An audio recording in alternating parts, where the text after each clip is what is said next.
Okay guys, huwag niyo kalimutan mag-subscribe sa aking channel. I-click mo na lang ang subscribe button. Then i-ring mo na rin ang bell para ma-notify ka sa mga susunod kong video. Okay guys, welcome back to my channel. Sa video to, tuturuan ko kayo paano mag-loan sa Tala. So first, install nyo lang tong Tala. So yan guys, ito yung Tala na install ko na sa aking phone. So click nyo lang yan. Tapos mag-sign up kayo dito sa Tala. Click nyo lang sign up. Tapos i-enter nyo dito yung mobile number nyo. So ito yung mobile number ko guys.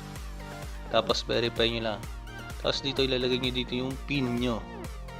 So okay, nalagay ko na yung PIN ko. Then click nyo na itong continue. Yan, yung continue yan. Then allow. Allow nyo lang. Allow. Then allow. Yan, allow nyo lang. Tapos, yan, wait lang natin guys. Tapos guys, kung bago lang kayo dito guys, so mas refer ko sa inyo gamitin yung referral code ko. So get started. Ilalagay ko yung referral code ko sa description. So dun na kayo mag-install ng Tala. Pindutin niyo na yung link na yun para magka-earn tayo ng 200 pesos sa next loan natin. So click niyo lang tong yan. So okay na yan guys. So click niyo apply now. Tapos so dito sasagutin niyo lang yung mga tanong dito sa na ibibigay nila. So yung tatlong tong check na yan, yung ano yan, yung mga information ko, so hindi ko nilalagay. So ang highest level ko is high school graduate. Tapos dito naman kung check all that applies to you, self-employed ako at estudyante.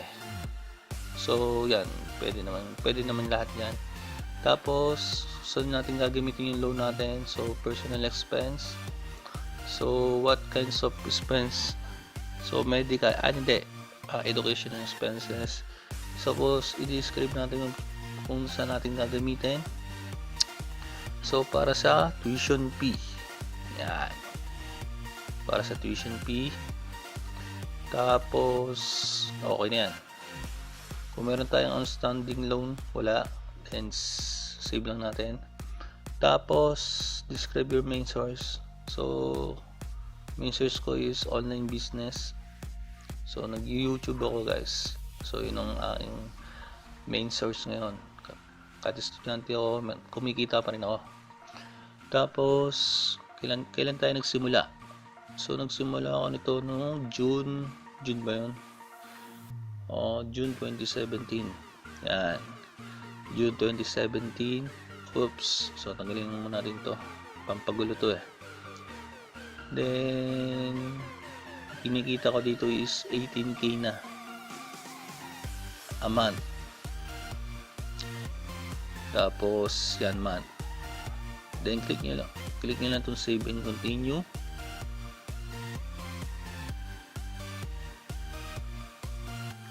Oops, meron tayo nakaligtaan. So yes, kung kinikita ba natin to lagi, yan, yes. So wala tayong other source of income. And guys, ito na yung ating review. Yan, i-review nyo lang yung answer nyo kung tama. So sana ma-approve ng Tala itong aking ginawa. So wait lang natin guys. So yan guys, na-approve tayo ng 1,000 pesos na loan. So repay your loan on time, grow your limit to 10,000 pesos. So lalaki lang to kung magdulong tayo na magdulo. So magbabayad tayo ng tama sa Tala. So pwede nyo pagpilian dito is 30 days to pay tsaka 21 days to pay. So mas prefer kung gamitin nyo dito yung 21 days to pay. Pero dahil December ngayon, maraming gastusin, so gamitin natin tong 30 days to pay. Yan. Meron silang tubong 150 pesos. So accept nyo lang guys. Click nyo lang tong accept button. Medyo lagi itong aking cellphone ang tagal So wait lang natin guys Yan. So dito naman is para ma-verify tayo ng Tala, kailangan nyo ng ID. Yung front ng ID, back ng ID nyo, tsaka yung hawak-hawak nyo yung ID nyo. Yan, yung tatlong lang yan. Kailangan nyo magawa yan para ma-approve tayo ng Tala. Yan guys. So, click nyo lang itong continue button. So, yung ginamit ko dito is voters ID. Kaya, walang problema dito. So, dito ilalagay nyo lang dito yung apps na back. Ilalagay nyo lang dito yung voters ID number nyo. So, kung anong gamit yung ID, ilalagay nyo lang yung ID number. So, kailangan sundin nyo yung format dito. So, hindi ko nilalagay itong ID number ko dito kasi confidential yan. So, yun lang guys. Ilalagay nyo dito yung ID number nyo. Parang guidelines lang itong para tuturuan ko lang dito paano.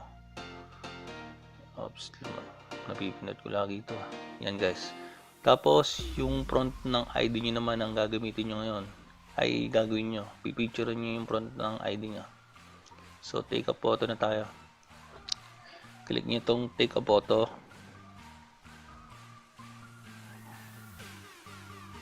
Yan. Tapos, allow nyo lang. Allow.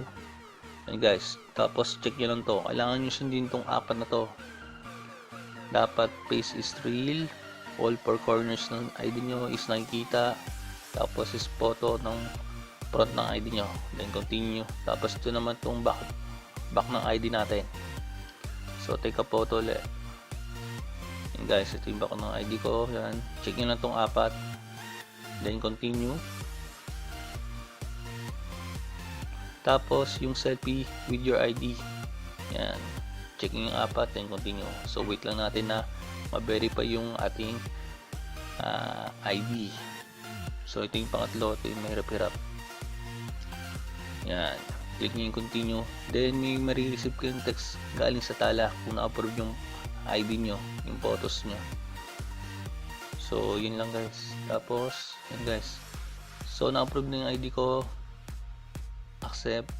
Then ito guys, 30 days to pay. Meron silang tubong 150 pesos dito. Tapos hanggang 14 of January 2020 next year. So agree, then click yung confirm. Tapos dito marami kayong pagpipilian dito kung saan nyo kukuha yung pera. So mas repair ko dito yung Cebuana Luwilier kasi mas mabilis doon. Pero hindi naman ako nagmamadali. So ang gustong gamitin dito is pwede yung Palawan Express Pera Padala. Kasi mas mababa yung service fee niya kasi 30 pesos lang. Sa coins.ph naman is libre siya. Pero hindi ko naman makahawakan siguro yung pera dito pag sa coins.ph. Sa bangko is yan, medyo matagal din, 20 pesos lang. Bank transfer yan guys. Yan, tignan nyo lang guys kung anong mas prepare nyo. Kung sa bangko is 20 pesos lang, 980 pesos makukuha nyo. Sa coins.ph libre, 1,000 pesos makukuha nyo. Tapos sa Palawan Express Padala, 30 pesos, 970 makuha nyo. Ganun din sa M. Luwilier na service fee is 30 pesos. Yan guys. Marami kayong pagpipilian yan. Yan. Hindi kayo kung anong malapit sa bahay nyo na mga option dito, pwede yun. So dito is ilalagay nyo dito yung complete address nyo. Yan. So yan, i-blur ko na parang confidential kasi yan. And guys, your loan is sending to Palawan Express Pera Padala.